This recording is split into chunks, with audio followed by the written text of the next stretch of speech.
The human, Captain Elias Ward, stood alone inside the glowing chamber of the alien cruiser Alaris 9. The air shimmered with soft blue light, and the walls hummed like distant thunder. He was surrounded by technology far beyond human understanding, living metal that pulsed with the heartbeat of an ancient civilization. Across from him stood Sarai, a tall alien woman with silver skin that reflected the light like liquid glass. Her large eyes shimmered with faint gold rings, and when she spoke, her voice carried both beauty and sorrow. "You came when no one else dared, human," she said softly. "You entered our dying space where stars no longer sing." Elias looked around. Outside the transparent dome, the view was breathtaking. A collapsed sun drifting in darkness, its light swallowed by a silent nebula. "We came because you sent a distress signal," he replied, adjusting his oxygen regulator. "Humanity doesn't ignore cries for help." Sarai tilted her head slightly, studying him. "Even when the one crying for help could destroy you?" Elias smiled faintly. "Especially then." The alien's golden eyes flickered with something he could not name. Maybe surprise, maybe pain. She turned away, her long robe trailing behind like mist. "You are different from the others who came before. The last emissaries. They demanded power or knowledge. You offer nothing but help. That's what makes us human," Elias said quietly. The room dimmed as Sarai touched a control on her wrist. The walls shifted, transforming into an image. The Alaris system, once filled with thriving planets, now reduced to silent ruins. Her voice trembled. "Our people are fading. Our energy fields are collapsing. We cannot survive another cycle." Elias frowned. "You mean your entire species?" "Yes, we are not like you. We depend on energy that flows through our world's core, energy that's dying now." She paused, then faced him again. "But there is something deeper, something only your kind seems to understand." "What's that?" he asked. She took a slow breath.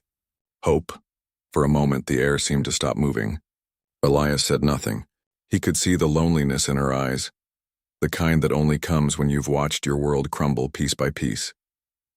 Later, Sarai guided him through long corridors filled with translucent crystals and strange glowing threads that responded to her touch. "These halls used to sing," she whispered. Every step echoed with life. Now only silence answers. Elias ran his fingers along one of the walls. It was warm, almost alive. "We humans built our first ships from rust and fire," he said. "We thought we were alone for so long. But when we found others, we realized life always finds a way to survive even when everything else falls apart." Sarai looked back at him. "You speak as if survival is a choice," he nodded. "It always is." When they reached the heart of the ship, Sarai stopped before a massive crystalline core glowing weakly. "This is our essence," she said. "It powers our ships, our worlds, our minds. Without it, we are nothing." Elias studied the fading light. "Can it be restored?" Sarai hesitated. "Only if another living being shares their life force willingly. But no one has ever survived the transfer." Elias blinked, realizing the weight of her words. "You mean—" "Someone has to die to save your species," she nodded slowly. "Yes, and no one has ever volunteered."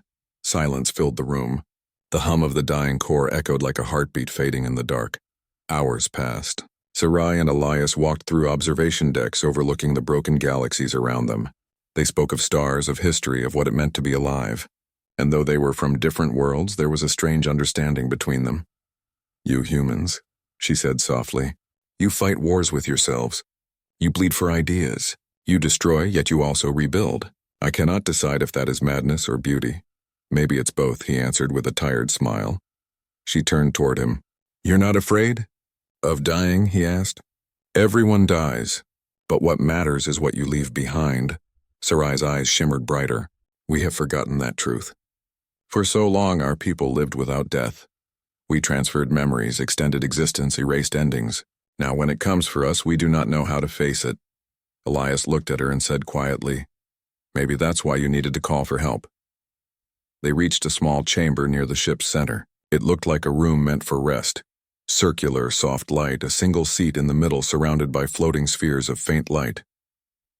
"This is where I keep the echoes of my people," Sarai said. "Every voice I've ever lost." She touched one of the spheres and a faint melody began to play. A song that carried no words, only emotion. It felt like sadness and longing, yet there was something peaceful about it too. Elias listened silently. He could feel the weight of thousands of lost lives. "They're beautiful," he said softly. Sarai looked down, her voice breaking. "They trusted me to save them. But I am failing." He stepped closer. "You're not failing. You're still trying." Then, as if she had been holding it in for too long, she turned to him and asked the question that would echo through time. "Will you stay?" she whispered, her voice trembling. "If I undress?" "Human."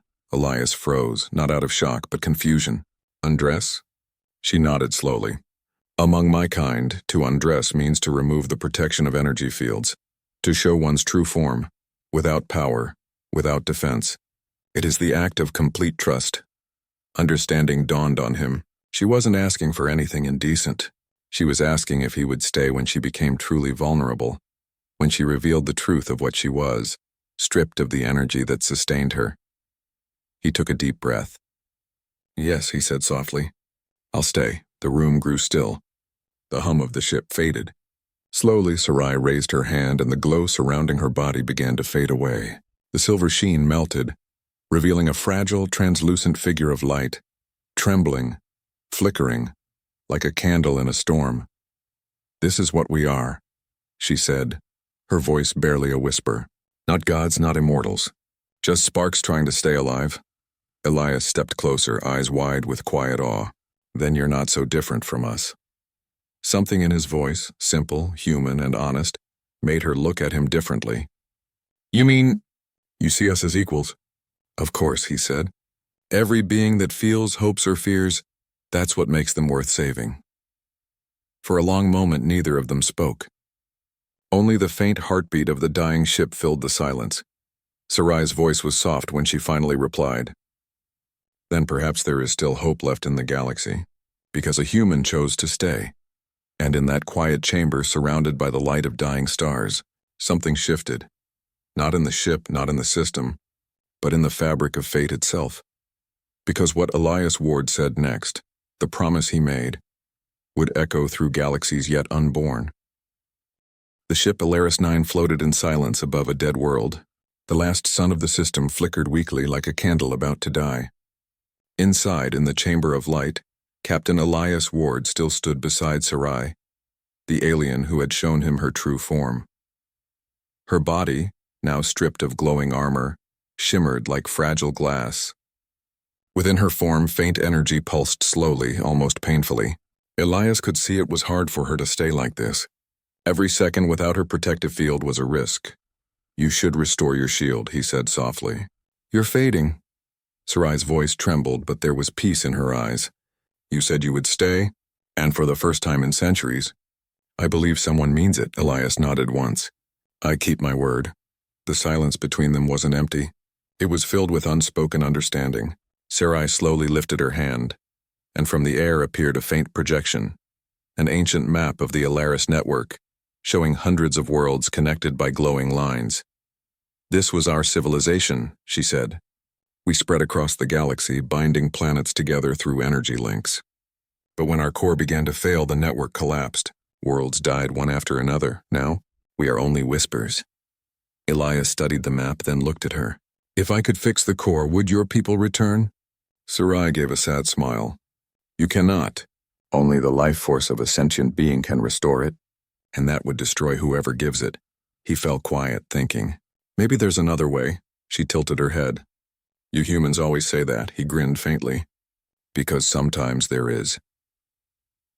Hours later, Elias worked in the engine chamber with tools far too primitive for the alien technology around him.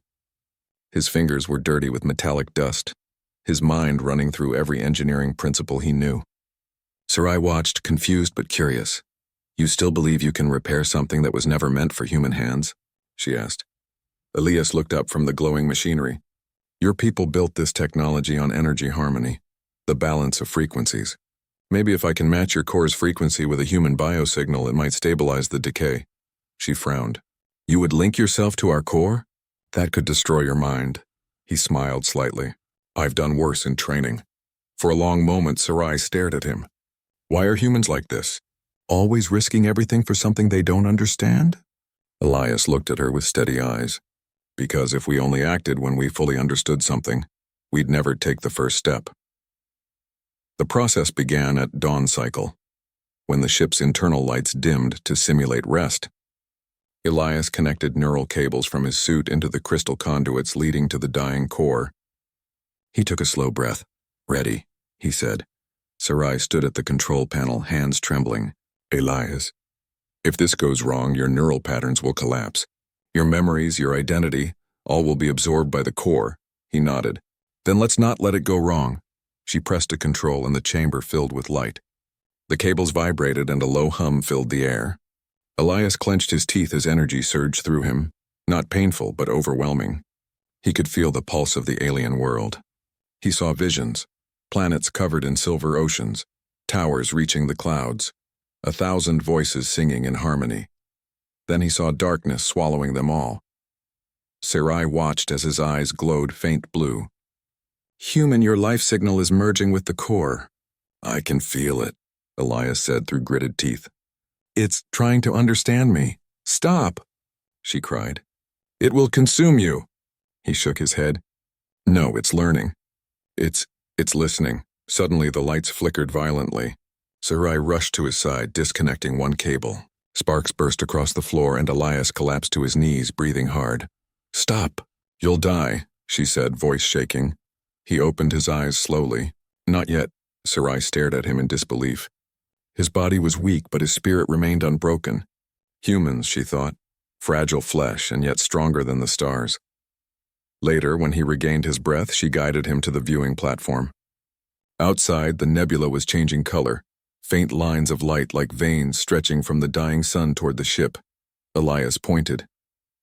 "Your system is responding." "The connection, it's still alive," Sarai looked with astonishment. "Impossible. The energy is returning." He smiled faintly. "Not impossible. Just improbable." She turned to him. "Your signal emit awakened a forgotten link. The core recognizes your essence, and what does that mean?" "It means," she said slowly, "it sees you as one of us." The realization hit them both. Humanity's presence, its energy, its hope, its defiance, had become part of the alien system. It was adapting, evolving. Elias looked at her and said quietly, "Maybe that's how we survive. Not through power, but through understanding." Sarai's golden eyes softened. "You speak like a leader," he shrugged. "I'm just a mechanic who hates watching people die." For the first time, Sarai laughed, a sound like wind through glass. "Then perhaps your kind were meant to come here, not to conquer, but to remind us what it means to live." But hope is a fragile thing. Not far from Alaris 9, 3 massive ships appeared from hyperspace. Black vessels carrying the insignia of the Zelkor Dominion, conquerors who scavenged dying systems for power. Their sensors had detected the awakening energy pulse. On the bridge, their commander snarled. "The Alaris core is reactivating. Prepare to seize it." Inside the alien cruiser, warning lights flared red. Sarai froze. "They found us!" Elias moved quickly. "Who are they?" "Zelkor, warlords. They destroyed half our network trying to control our cores. Then we can't let them have this one." He sprinted to the controls, typing commands rapidly. "We'll have to cloak the ship." Sarai shook her head. "Our cloaking fields are offline. The power is unstable." Elias looked around the room. "Then we'll improvise." The next hour was chaos. The Zelkor ships launched energy beams, shaking the cruiser. Sparks burst from the walls. Elias and Sarai moved through corridors of flickering light, trying to reroute power. In one control bay, a blast threw Elias against a wall. Sarai rushed to him, helping him stand. "You are injured." He wiped blood from his forehead. "Just a scratch." "You risk everything," she said, voice trembling. "Why?" "Because someone has to," he said, gripping the controls. "And right now it's me." They reached the heart chamber again. The core pulsed faster now, responding to the battle outside. Sarai looked at it with desperate hope. "If I channel its energy through the shield grid, I might push the Zelkor away. But I will not survive the discharge." Elias grabbed her wrist. "No, we'll find another way." "There is no time." "Then use me," he said suddenly. She stared in disbelief. "You cannot—" "Yes, I can," he interrupted. "The core already linked with my signal. If we transfer energy through me, it will obey. It will see me as one of you." She shook her head. "You'll die." He smiled weakly. "Maybe. But maybe it'll learn something new. What it means for a human to give everything without asking anything back." Sarai's voice broke. You would sacrifice yourself. For a people not your own? Elias met her gaze. For life? Any life. Tears of light welled in her golden eyes, something no human had ever seen before. You are more than we imagined. He placed his hand on the core's surface. It glowed brighter, reacting to his touch. Let's do this. The chamber roared with light. Energy surged through him again, but stronger. Fierce, wild, alive. Outside, the Alaris 9 burst with brilliance. Shockwaves of energy rippled through the void, pushing the Zelkor ships backward. Sarai cried out as the force shook the deck. Elias! He shouted through the storm, don't stop. Keep the connection. The energy built higher and higher, until with one final burst of blinding light everything went still. Silence. Then, faint, steady light from the core. Sarai opened her eyes. The ship was stable. The Zelkor ships were gone, driven into the void by the energy surge. The core pulsed stronger than before, its color now mixed, golden and blue, but Elias lay motionless on the floor. Sarai knelt beside him, trembling. Elias, please. His eyes flickered open weakly. Told you. It would work. She grasped his hand. You are alive? He smiled faintly. Mostly. The core behind them hummed, sending gentle light across the room. Sarai turned to it, awe filling her voice. It is reborn. Your signal has merged with it completely. You are part of our world now. Elias looked up at the glowing heart of the ship. Then make it count. Outside, the nebula began to shine again. The dead sun flared with new life. Across distant systems, old Alaris beacons reignited, one by one answering a signal long forgotten. Sarai whispered, The galaxy will hear this. They will know what a human did here. Elias closed his eyes, exhausted but smiling. Good, maybe they'll remember that sometimes hope starts with one person who decides to stay. The light from the Alaris 9 core stretched into the void, carrying Elias Ward's human signal across the remains of the galaxy. Planets that had lain in shadow for centuries began to stir. Slowly, systems once thought dead hummed with faint life. Sarai watched from the heart chamber, her golden eyes reflecting the reborn core. The galaxy. It is responding, she whispered. I have not seen anything like this in millennia. Elias, still weak from the neural link, leaned against the crystal railing. His voice was soft but steady. Not responding, learning. Your systems are learning what humanity can do, not with weapons but with courage, trust, and sacrifice. Sarai's gaze softened.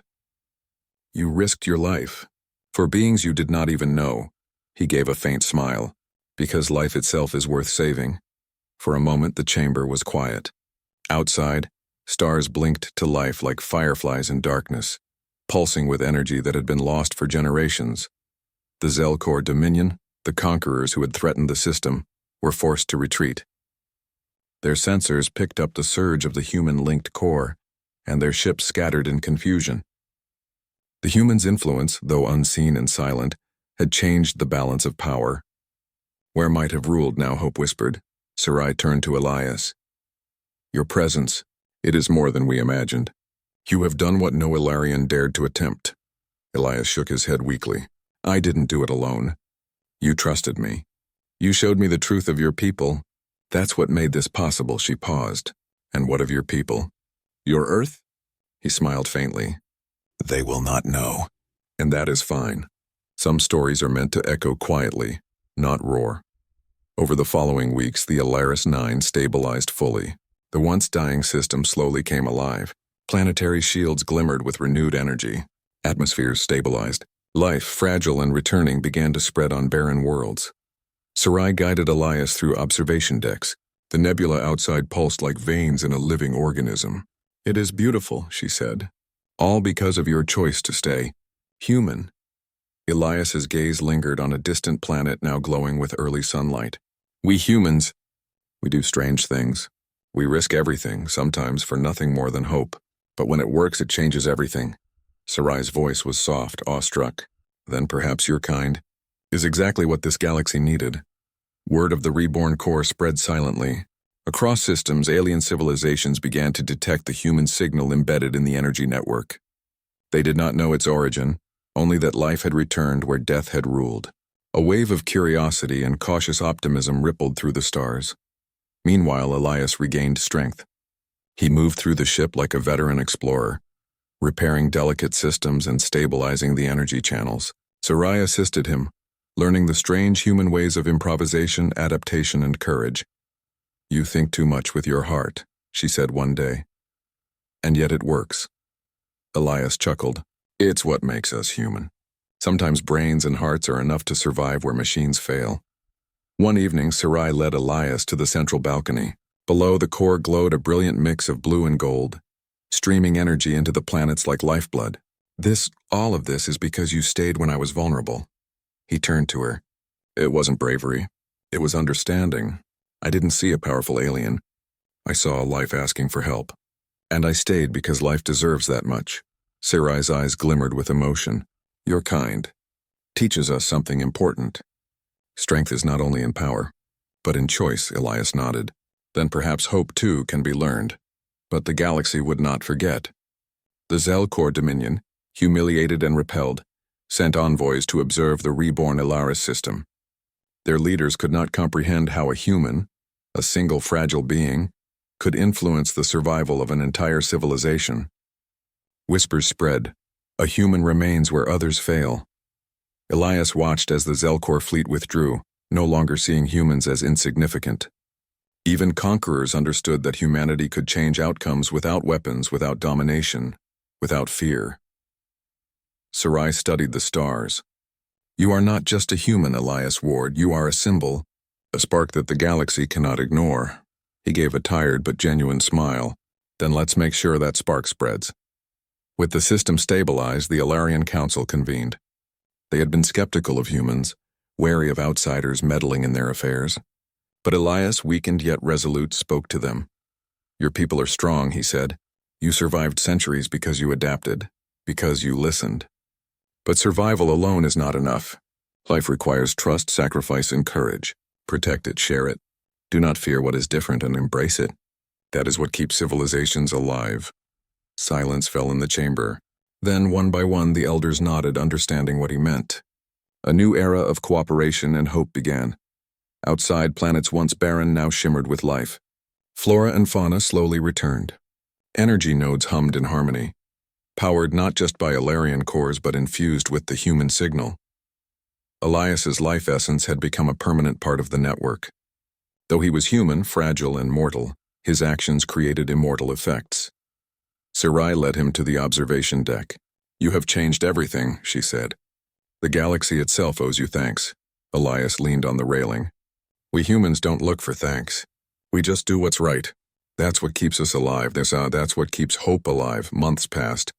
The Alaris 9 traveled between planets, helping colonies stabilize. Sarai and Elias worked together, forming a bond beyond species, a bond built on trust, courage, and mutual respect. No words could describe it fully, only the quiet understanding that life, in all forms, is worth fighting for. One evening, as the twin moons of the Alaris homeworld rose, Sarai asked softly, "Will you stay human? Not because I ask, but because you choose." Elias smiled, looking at the moons reflecting in her golden eyes. "I choose," he said, "because life is never just one person's story. It is a galaxy's story, and I want to be part of it." Sarai's eyes shone with light stronger than ever. "Then perhaps the galaxy will remember your name, human, not just as a visitor, but as a hero." Elias laughed softly. "Heroes aren't born. They are made when someone decides to stay, when someone decides to care." And so it was.